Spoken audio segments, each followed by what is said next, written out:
మన పోలవరం బనకచెర్ల ప్రాజెక్ట్ ఏదైతే ఉందో ఈ ప్రాజెక్టు మీద వాస్తవాలు ఇటు ఆంధ్రప్రదేశ్ రాష్ట్ర ప్రజలకి అటు తెలంగాణ రాష్ట్ర ప్రజలకి కూడా తెలియజేయాలనే ఉద్దేశంతో పోలవరం బనకచెర్ల ప్రాజెక్టు నిజాలు ఏంటనేది ప్రజలకి అందరికీ కూడా తెలియజేయాలనే ఉద్దేశంతో ఒక చిన్న పవర్ పాయింట్ ప్రజెంటేషన్ ఈ సందర్భంగా తెలియజేసుకుంటూ ఉన్నా.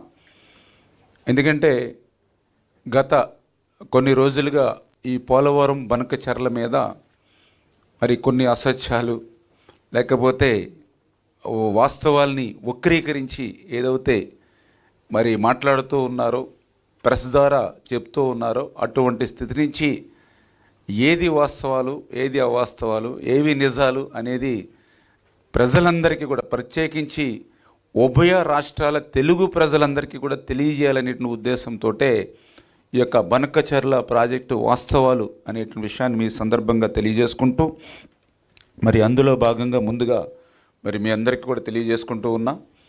ఏదైతే ఈ యొక్క పోలవరం యొక్క బనకచెర్ల ప్రాజెక్ట్ ఏదైతే ఉందో దీని యొక్క స్వరూపం మీ అందరికీ తెలుసు. ఎందుకంటే మన రాష్ట్ర ప్రజలుగా అదేవిధంగా ప్రెస్తో మేము చాలాసార్లు కలిసి ఉన్నాం కాబట్టి దీని యొక్క స్వరూపం అంతా కూడా చాలా వరకు మీ అందరికీ తెలుసు. కానీ మీ ద్వారా ఈవేళ ఉభయ రాష్ట్ర ప్రజలకు కూడా తెలియజేయాలనే ఉద్దేశంతో ఏదైతే గత 50 సంవత్సరాలుగా పోలవరంకు సంబంధించి ఏదైతే గోదావరి నది ఏదైతే ఉందో యొక్క గోదావరి నదికి ప్రతి సంవత్సరం కూడా 3000 టీఎంసీల నీరు వృధాగా సముద్రంలో కలిసిపోతున్నటువంటి పరిస్థితి మనందరికీ తెలుసు.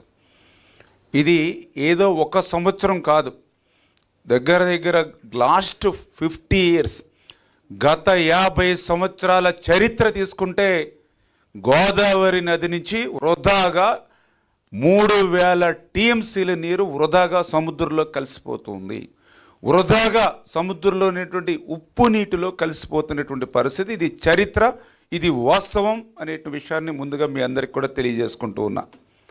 అటువంటి వృధాగా సముద్రంలో కలిసిపోయేటువంటి 3000 టీఎంసీల నీరులో 200 టీఎంసీల నీరు అంటే రోజుకి 200 టీఎంసీల చొప్పున 100 రోజులు 200 టీఎంసీల నీరుని మనం యొక్క పోలవరం బనకచెర్ల ప్రాజెక్టుకు తీసుకురావాలనే ఉద్దేశమే ఈ ప్రాజెక్టు స్వరూపం అని చెప్పి తెలియజేసుకుంటూ, ఈ పోలవరం బనకచెర్ల ప్రాజెక్టు సంబంధించి 3 సెగ్మెంట్లుగా దీన్ని మనం నిర్మాణంలో వెళ్తూ ఉన్నాం.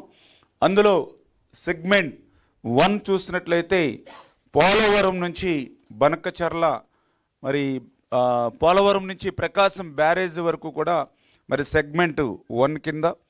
అదేవిధంగా సెగ్మెంట్ 2 చూస్తే ప్రకాశం బ్యారేజ్ నుంచి 173 టీఎంసీల సామర్థ్యంతో బొల్లాపల్లి రిజర్వాయర్ వరకు కూడా అంటే 6 లిఫ్టుల ద్వారా ఈ సెగ్మెంటు 2ని అదేవిధంగా సెగ్మెంట్ 3కి సంబంధించి బొల్లాపల్లి రిజర్వాయర్ నుండి 3 లిఫ్ట్లు అదేవిధంగా 2 టన్నెల్స్ ద్వారా బనకచెర్ల వరకు కూడా తరలింపు. ఇది ఈ రకంగా 3 సెగ్మెంట్లతోటి ఈ యొక్క పోలవరం బనకచెర్ల ప్రాజెక్టుకి రూపకల్పన జరిగింది అనేటువంటి విషయాన్ని ఈ సందర్భంగా తెలియజేసుకుంటూ, అందులో ఏదైతే 2వ సెగ్మెంట్కి సంబంధించి మీకున్నటువంటి ఆ యొక్క బొల్లాపల్లి రిజర్వాయర్ ఏదైతే ఉందో ఆ బొల్లాపల్లి రిజర్వాయర్ కూడా అది సహజ సిద్ధంగా ఏర్పడినటువంటి రిజర్వాయర్, ఏదో కృత్రిమంగా ఏర్పడింది కాదు. అది 173 టీఎంసీల నిలువ ఉండేటువంటి సామర్థ్యం, 4 కొండల మధ్య కూడా సహజ సిద్ధంగా ఏర్పడిన రిజర్వాయర్. వీటినన్నింటినీ కూడా ఉపయోగించుకుని అంటే ఇంకా క్లియర్గా చెప్పాలని అంటే ఏదైతే సెగ్మెంట్ 1 అంటే ఇది మనం ఏదైతే పోలవరం డ్యామ్ ఏదైతే ఉందో ఆ పోలవరం డ్యామ్ నుంచి ఏదైతే ఇప్పుడు మన కృష్ణా రివర్ ప్రకాశం బ్యారేజ్ ఏదైతే ఉందో ఇదంతా కూడా గ్రావిటీ మీదే ఈ ఫస్ట్ సెగ్మెంట్గా మనం నిర్మాణం చేసుకోబోతున్నాం.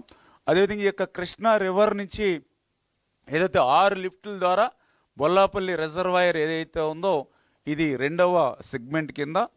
అదేవిధంగా 3వది ఈ బొల్లాపల్లి రిజర్వాయర్ నుంచి 3 లిఫ్టులతోటి అదేవిధంగా 2 టన్నెల్స్ తోటి బనకచర్ల ఏదైతే రెగ్యులేటర్ ఉందో అక్కడ వరకు కూడా చేస్తూ ఉన్నాం. ఇందాక నేను చెప్పినటువంటి ఏదైతే బొల్లాపర్ రిజర్వాయర్ ఉందో అది సహజ సిద్ధమైనటువంటి రిజర్వాయర్. ఇది ఏదైతే పోలవరం బనకచర్లకు సంబంధించిన ప్రాజెక్టుకు సంబంధించి బ్రీఫ్ నోట్ అని చెప్పి మీ ద్వారా ముందుగా తెలియజేసుకుంటూ, మరి అదేవిధంగా ఏదైతే ఇటువంటి బనకచర్ల ప్రాజెక్టుకి సంబంధించి వాస్తవాలు ఏవైతే ఉన్నాయో అవన్నీ దయ ఉంచి అందరూ కూడా గమనించవలసిందిగా మీ అందరినీ కూడా కోరుతూ ఉన్నా.